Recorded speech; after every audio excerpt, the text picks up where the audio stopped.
Leral TV International am mbir mu bees léegi lañ ko jël seggi xibaar saytu ko door a jàllale amul ci kat morom bu leen di dendale fu mu mën a nekk lum sori ñu daal di dem jëli xibaar bi léegi def ko bëm Leral TV International abonné partagé tey aimé. mooy conseil économique social et environnemental. D'accord. loolu mooy problème conseil.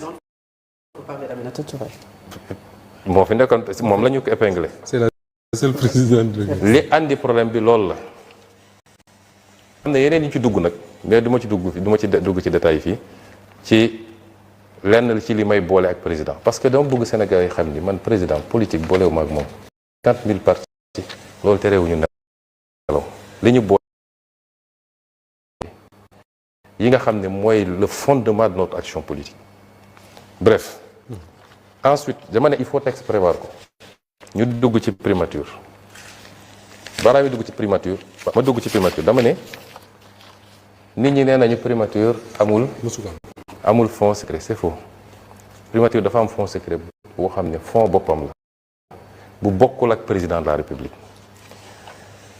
lii c'est le décret 2004-1186 portant création et fixant les règles d'organisation de fonctionnement du programme de gestion de la paix en Casamance. C'est un décret de 2004 Abdoulaye Wade moo ko signé woon. C'est important ma wax ko parce que comme ils sont toujours de mauvaise foi bu ñu nee règle d'organisation et de fonctionnement du programme de gestion de la paix en Casamance rek ñu ne gis ngeen affaire u Casamance def dafa créer fonds man mosuma créer fonds 2004 la ko Abdoulaye Wade jël décret bi mi ngi nii je vais vous donner le décret après parce que lii dafa war a public. lii du lu secret c'est un décret signé contresigné et publié au journal officiel la décret bi wax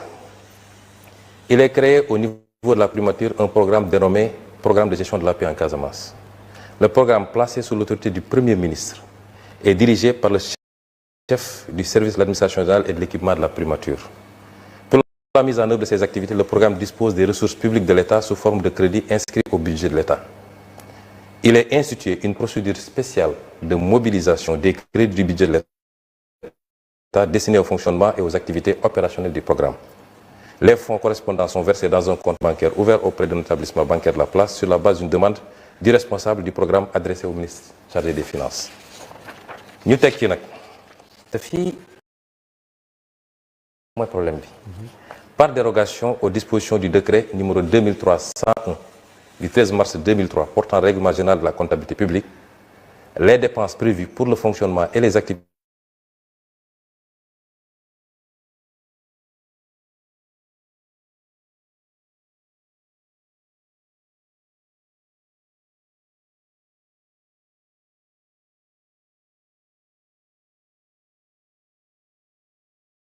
opérances liées. Donc ñi taxaw ñëpp ne primature amuñu fond xam nga mag war naa moytu di wax lu mu xamul xam naa nag ay nit la di manipuler di leen info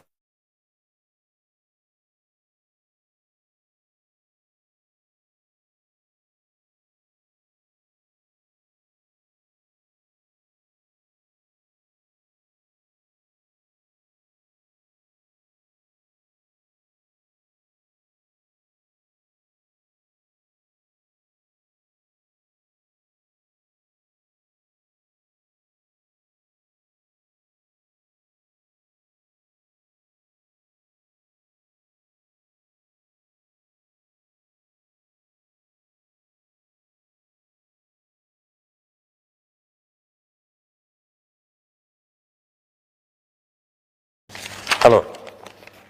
ñu ne léegi ni mu amee primature la amee présidence de la République lan mooy fonds la présidence de la République a un fonds de 7 milliards 956 millions te la ñuy nëbb Sénégal dañ ko war a xam 7 milliards 956 millions 296 mille 2024 fonds bi egg na 11 milliards et quelques 2024 bi waaw lan moo ko waral mooy bi ñu yegsee président dafa ne bi mu ñëwee fekk na ki ko fi jiitu woon vide fonds bi yëpp kon moom fekku fi fonds lu mel noonu am na primature te dinaa ci ñëw loolu tax li assemblée nationale proposé am solo bañ yu mel nii amati fond bi ci prête serment moo koy vérifier mais ñu bañ a may nit ñu ne jox nañ la 7 milliards wala 3 milliards wala 2 milliards nga mën koo vider nu mu la neexee yow dem politiquer ko wala jëndi say immeuble looy demee noonu loolu moo tax li ñu proposé am solo ñu ne 2024 bi ñu ñëwee ne lañ fekkuñu fi dara te foog président am ay fonds ma préciser aussi que ñun waxuñu fonds warul am dafa war a am dama gëm sax dañ ko war a yokk mais na transparent rek ñaar yooyu bokkul fonds bi dafa war a am muy fonds sociaux yi muy fonds à vocation sociale muy les fonds secrets parce que ma jox la ay misaal yu ndaw les autorités sont saisies régulièrement mais naa ci dellu si après ci ay cas sociaux yoo xam ne mën na laaj intervention am na nu ñu ko mën a organiser nag ba du doon affaire u président de la République wala affaire u premier ministre parce qu'on a un ministère dédié en réalité et c'est pourquoi ma préciser que aussi cette loi qui a été proposée sur les fonds sociaux il y a une deuxième loi qui est sur ma table dama bañoon embouteillage am boobu c'est sur bi ñu proposé pour les fonds secrets am na une deuxième loi pour les fonds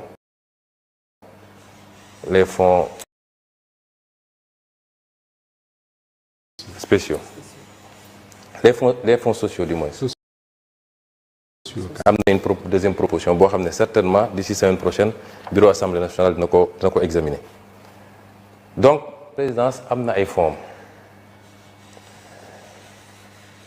ba tey ji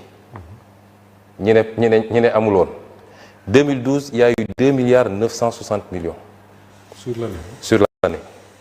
2013 1 milliard 930 2014 540 millions 2015 2 milliards 028 2016 2 milliards 772 2016 2017 2 milliards 502 2018 2 milliards 190 2019 2 milliards 061 te boobu supprimé woon nañu primature su ngeen fàttali ko mais secrétaire général du gouvernement lañ doon affecté les fonds te dina am beneen incongruité bu muy andi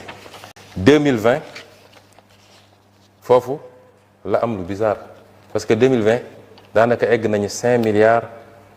745 millions 2020 2021 1 milliard 450 2022 1 milliard 225 2023 1 milliard 122 2024 man li ma concerné c'est 1 milliard 150 millions mais dama ñëw sama DAGE bi ñëw ne ma fekk fa ab DAGE ma ne gars yi utal leen ma DAGE bu jub bu gëm yàlla may ut ba am koo xam ne am naa yaakaar ci moom ma andi ko nommé ko ñu toog tuuti mu ñëw gis ma ne ma y a un problème ma ne quoi mu ne ma entre mars et avril ils ont pompé plus de 3 milliards ci compte fonds spéciaux primature bi. mars avril boobu ñu ngi ci jëm ci période électorale. juste avant. oui. et juste après. juste après. ma ne ko woowal DAGE bi fi ne woon nga laaj ko mu woo ko DAGE bi ne ko demandez à votre actuel ministre des finances muy Cheikh Diba. ma jël sama téléphone woo Cheikh Diba ne ko lii gis naa ni pompé nañ lu mat 3 milliards et quelque te loolu ëpp na dotation au compte bi sax bi ñu laajee waa ji nee na ñu laaj la yow li tax nag mu ne ñu laaj la xaw ma ko mais je veux qu'on me fasse le point sur ça parce qu'il faut qu'on me dise fan la xaalis bi dugg ba may génn primature ils m'ont pas dit fan la xaalis bi dugg ci 2024 bi 2025 on a 2 milliards 090 millions et enfin 2026 1 milliard 870 millions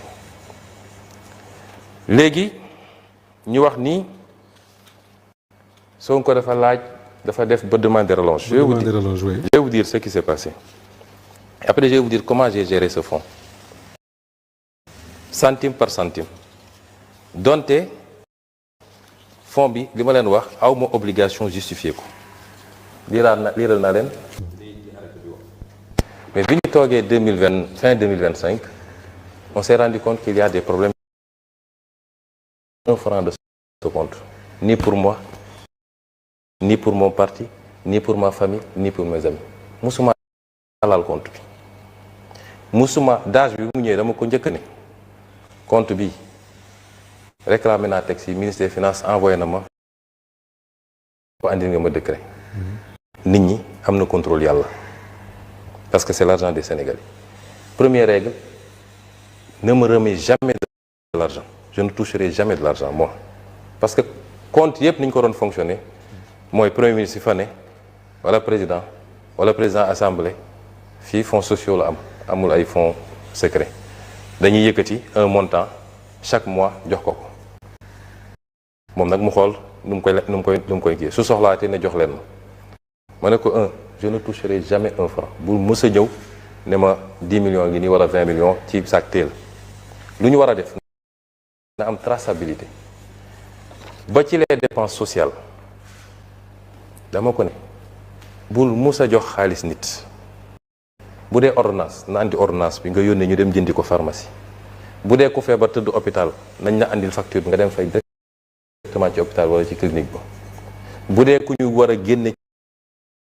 ci loyam na la agence bi envoyé nañ la andil commandement agence bi nga dem fay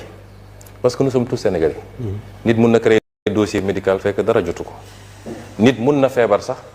nga jox ko xaalis liquide mu dem régler ko leneen continuer ak feebaram ma instaurer des lois bi ñu demee ba fin mi-2025 général du gouvernement ma ne ko bindal le ministre des finances nga ne ko dañoo soxla ñu yokkal ñu parce qu'il y a des urgences. Les urgences c'est quoi? La primature est confrontée à un certain nombre de dépenses dont la prise en charge nécessite inscription dans la prochaine dépense 1000 ba bi ma fay jóge daanaka jënd ma ay oto ñun ay épave lañ fa fekk ay oto yu màgget parce que bi ñu tasee bi ñu supprimer primature tout le patrimoine de la primature dañ ko tasaare woon man bi ma ñëwee affaire étrangère ñoo ma jox oto bi ma doon circuler sama sécurité damay génn ak ñoom di dem Touba wala dem fii ñu paan ci autoroute de la Touba bi ñu wax ma leen du ma jënd oto parce que la situation du pays ne le permet pas ma toog ñu ne ma ONRAC l'office national de recouvrement des avoirs criminels am na ay oto yu ñu saisir yu bëri yu bees tàq dañ koy jaay te oto bi ci nekk presque moitié prix lañ koy jaayee ma ne loolu c'est intéressant mais si yàgg ma ne daaj man daal xaalis bien yi ñu nangu ci ay nit dama ko xaw a seexlu mu dellu si ne ma yow ñun buñ ko jëndul keneen na koy jënd rek ma def calcul bu gàtt ma ne bien bi su ma ko jëndee permettre naa état am ay véhicules mais xaalis bi delloo naa ko ci état parce que on rek bu ko jëlee trésor public la koy delloo muy un montant de 940 millions pour 27 véhicules neufs des 4x4 mun naa la génneel cotation auto bu nekk mi ngi nii boo xam ne on rek moo ko def man leen léegi passer par les procédures ba ñu am li ñu war a am yépp ils sont passés par les procédures ñu am délibération conseil d'administration on rek bi ñu notifié ñu ko ci la ñuy doog a jël oto yi pratiquement bi may jógee primature la ñuy livrer oto yi jotuma ko sax séddale muy 927 millions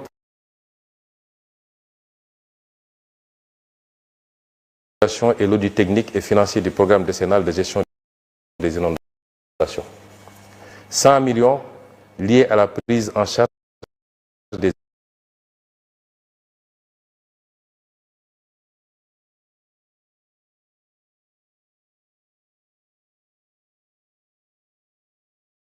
du comité de commémoration du massacre des tirailleurs sénégalais de Thiaroye 44. Et enfin 300 millions destinés aux travaux de remise aux normes du building administratif récupéré. C'est ça li ñu demandé augmentation amu ci dërëm boo xam ne te lépp ay facture la bu ñu jógee ci loolu ma wax leen léegi les fonds de la primature dama wax le daal donte kenn du ko contrôler dama bëgg mu am traçabilité tey je lance un défi dégg naa ay waa société civile ne on demande ñu wax ñu rendre public fonds wu primature pourquoi commencé wuñ ci présidence de la République xam nga mauvaise foi weesuwul loolu Sénégal ñi doy nañu waar jiitaluñu yàlla ci leen dañuy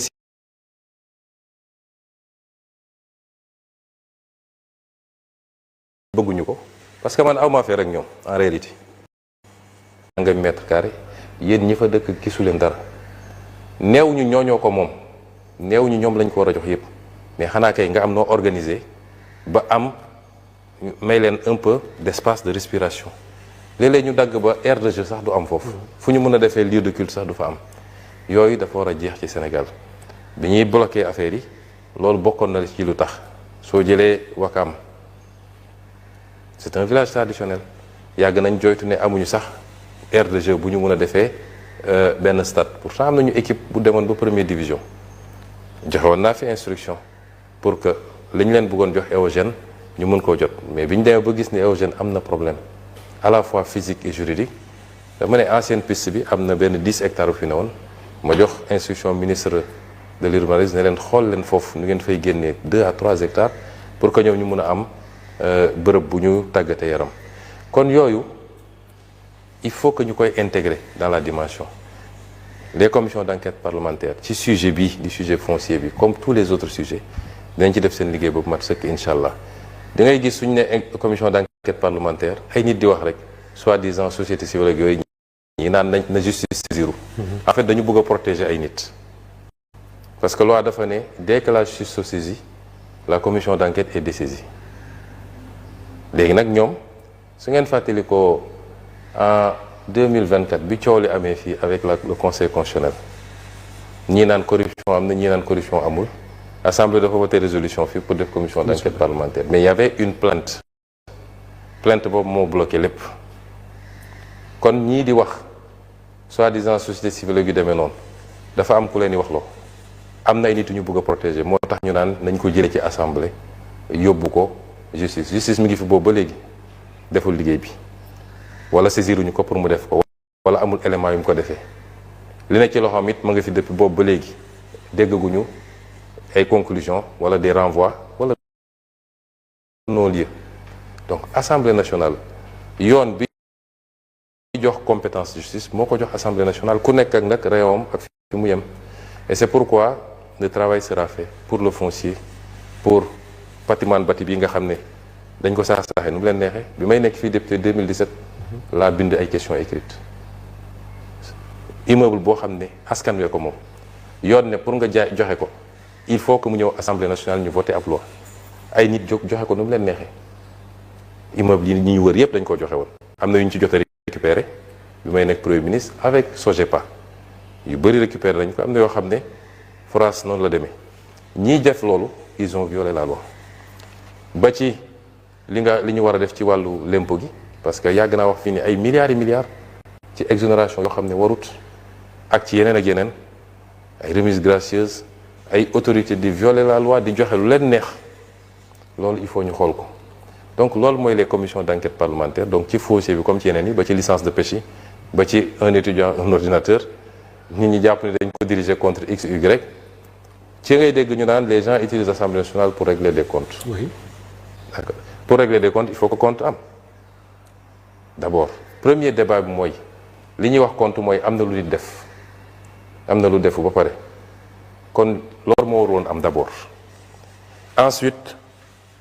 Assemblée nationale constitution ak règlement intérieur nga xam ne loi organique la moo ko ne am nga sañ-sañ ci loolu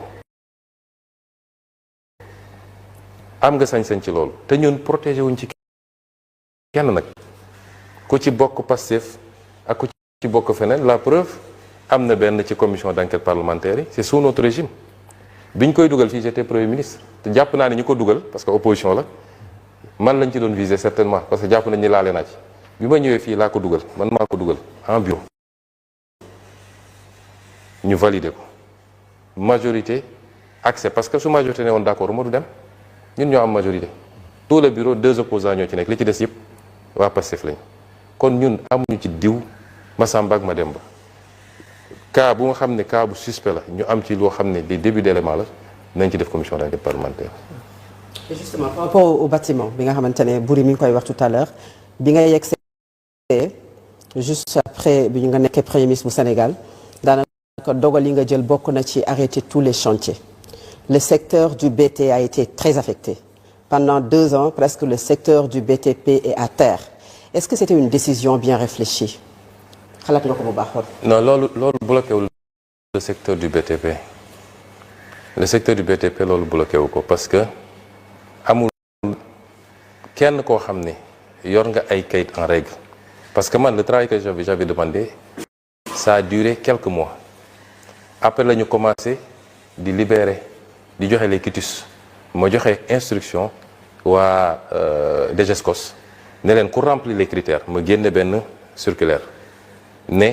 ku remplir les critères ku ñëw andi papier bu wane ni moom terrain bi te joxuñu ko juróom wala fukk wala ñaar fukki terrain mun ngeen ko defal mainlevée mu dem liggéey. parce que lan mooy problème bi da ngay gis kenn koo xam ne parce que bokkoon nga ci ancien régime bi wala parce que am na loo séq ak diw ñu dagg lotissement fii Wakaam jox la loo xam ne boo ko dajalee mat na 1 hectare ou 2 hectares jox la ci 10 terrains 15 terrains 20 terrains loolu loi da ko interdire suuf si sénégalais yi ñoo ko moom loi dafa ne chaque sénégalais a droit à accéder au foncier yow mi Fatou Abdou mun nga dem impôt domaine def sa demande déposer dama musuma am terrain Sénégal parce que les lotissements administratifs pour ñu joxe ko li ñuy njëkk a vérifier mooy kii ñuy jox est-ce que am na terrain ba pare Ndakaaru amaana am na Saint-Louis bokkul ak Dakar mais su dee biir Dakar dañ naan est-ce que kii loolu texte la de du man maa ko inventé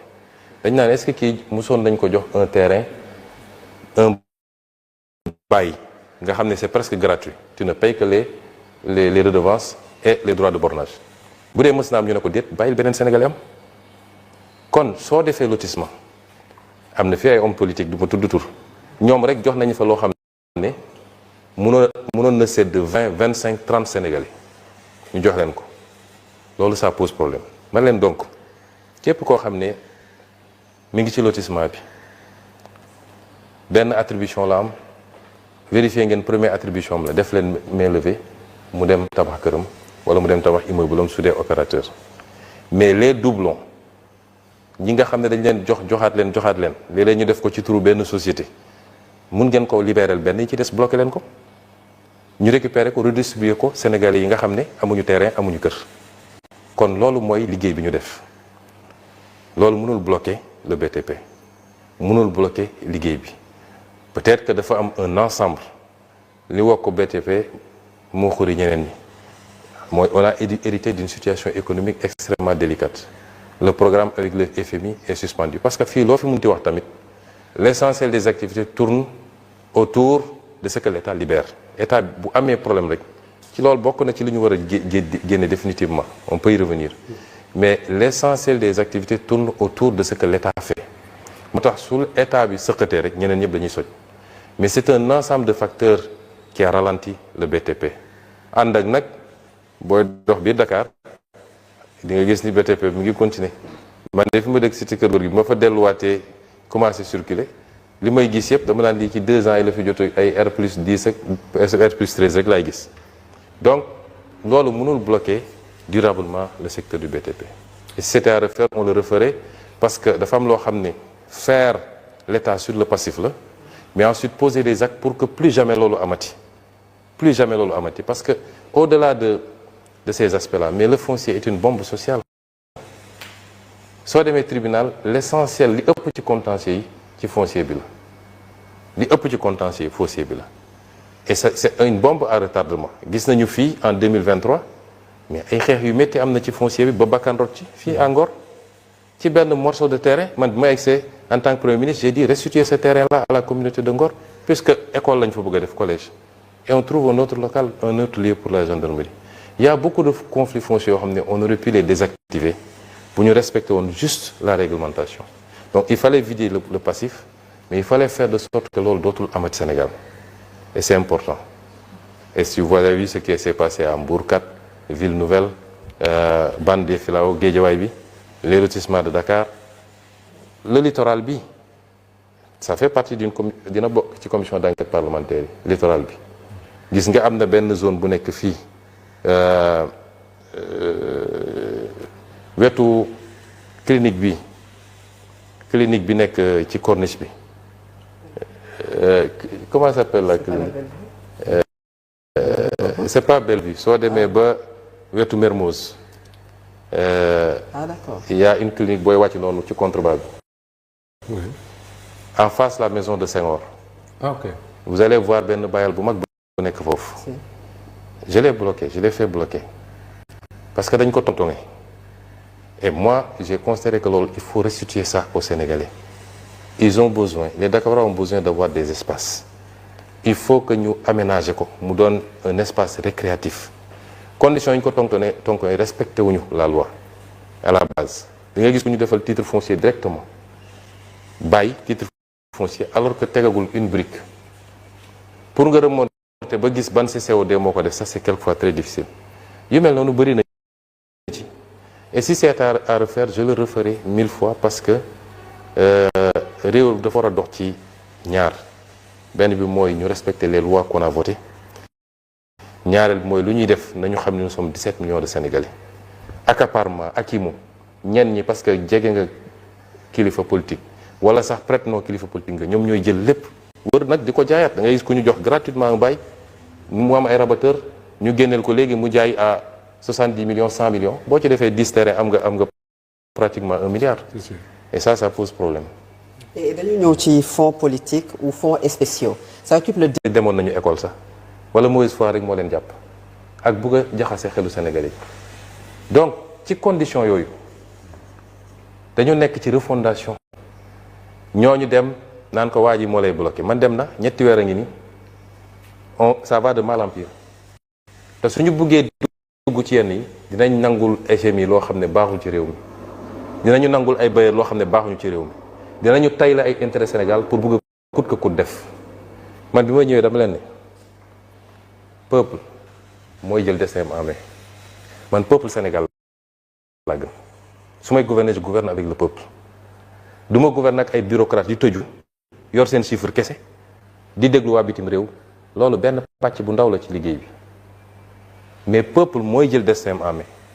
te man lu ma am peuple Sénégal moo ma ko may bi ñu ma bëggee faagaagal dama ne delloo naa sama bopp yàlla ak peuple sénégalais moo taxaw su doon loolu du ma nekk fi kon su ma ñëwee ba egsi naa gouverner avec le peuple il faut casser avec un certain élitisme sénégalais muyul lan moo xew nga tëj ay nit kii naan la man expert la en si expert la si balaa may dañu ne technocrate lu yàqu technocrate ko yàqu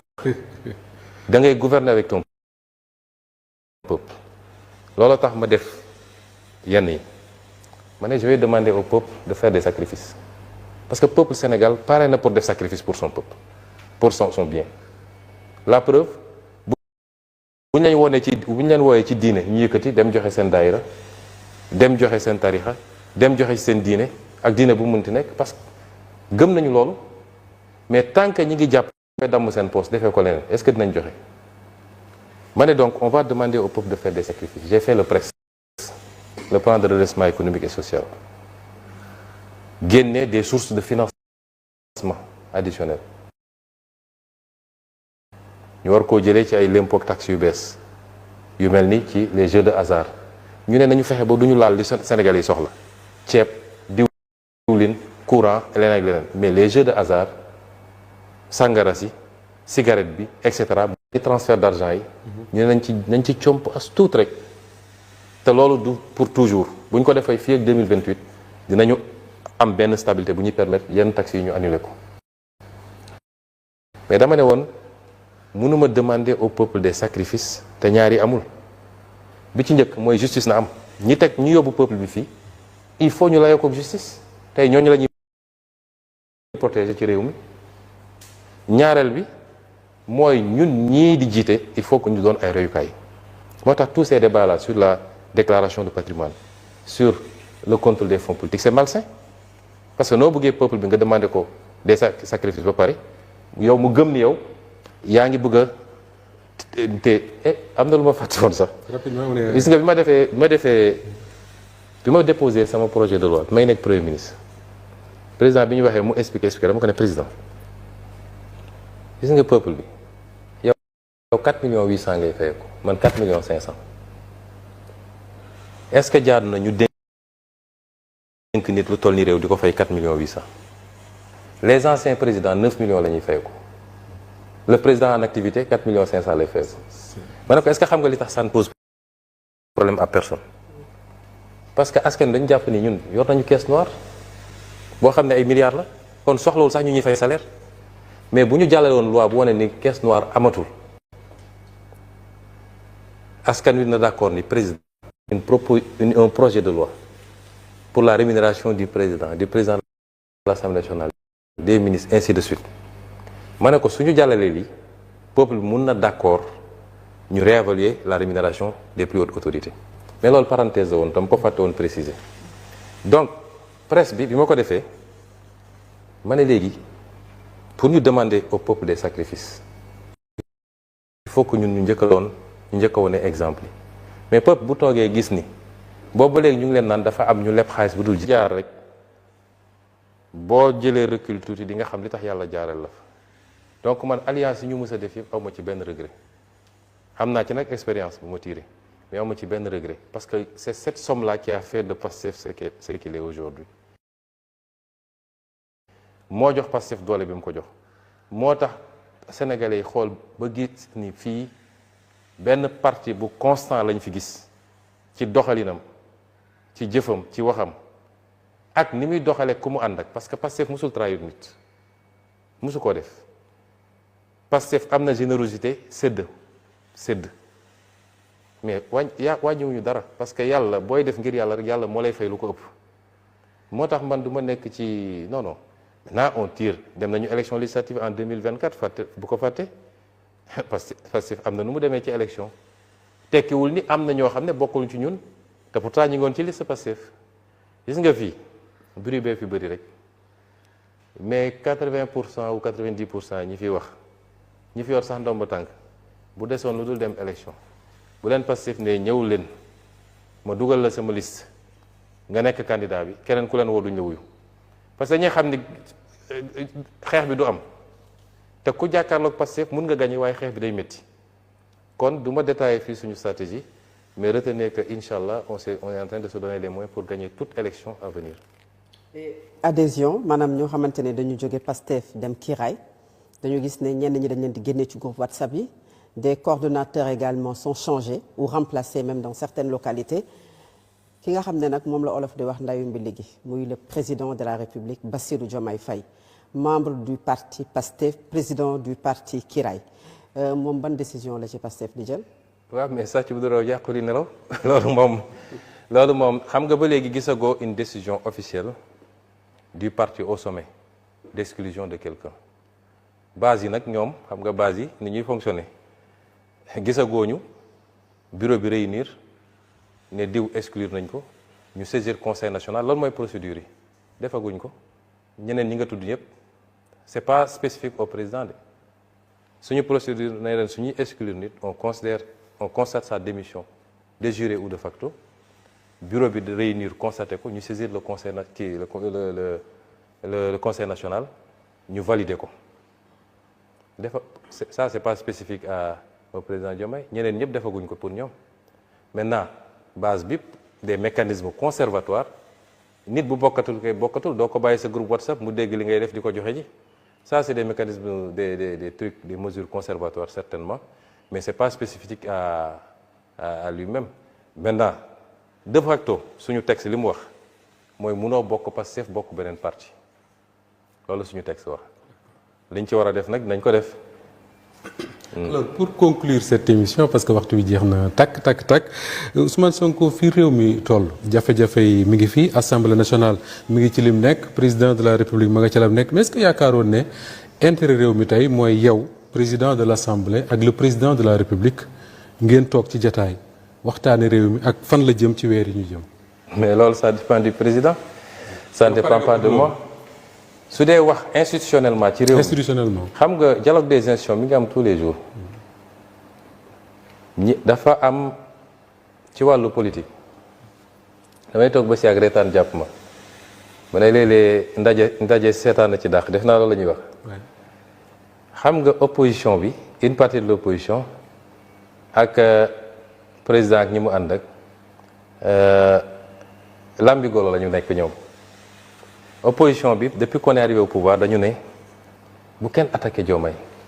dañ ko diw bër bi utiliser ko pour mu dal ci Sonko mu liquider ñu Sonko bu loolu amee ba pare nag ñun ñu jàkkaarloog moom parce que ñoom gëm nañ ni moom doy leen ndékki